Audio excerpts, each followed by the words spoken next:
Ona moritu maria marehetwo ni murimu wa COVID-19 makigathi ngoro cia ingi ara gicunji kinene kiao gitete mawira thutha wa kambuni iria marutagira mawira kuhingwo. Riu kuri na gaceneni ka mwihoko kurera mararutagira wira kambuni cia kahua, macani, makadamia na mahua ni undu wa thoko ya mabũrũri ma Rũraya kuhinguka.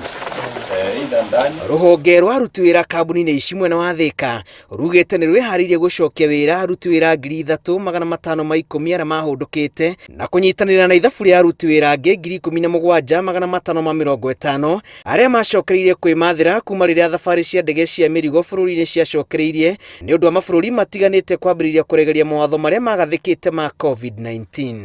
Na kambuni icio ciothe ni ciatuĩkĩte affected no horo wa COVID-19 but kwa njĩra ĩmwe kana ĩrĩa ĩngĩ.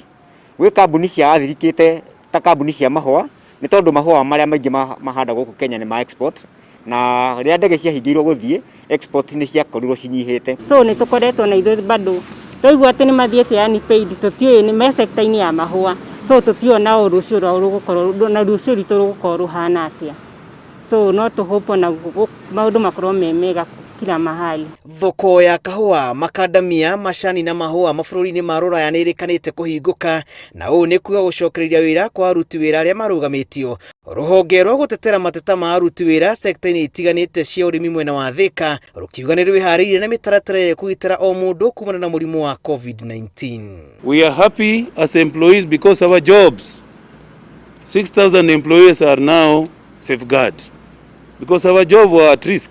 Nĩngo appreciate muno tondũ ona mweri ũyũ rĩu tũrĩ nĩ tũrahotire kũheo nginya irio na in which nĩ ĩrateithirie nginya community gũkorwo ĩkĩma supply na irio through fair trade.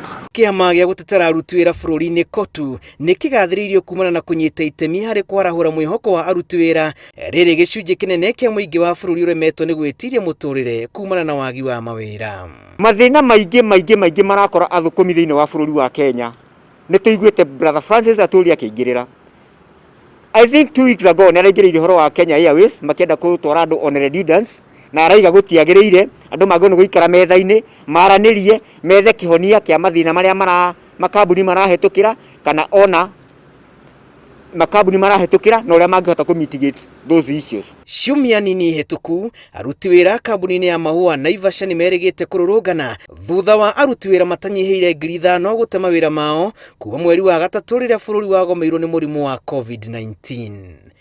Ngĩribotera Inooro TV, njĩtagwo Julius Karĩithi wa Mũnene.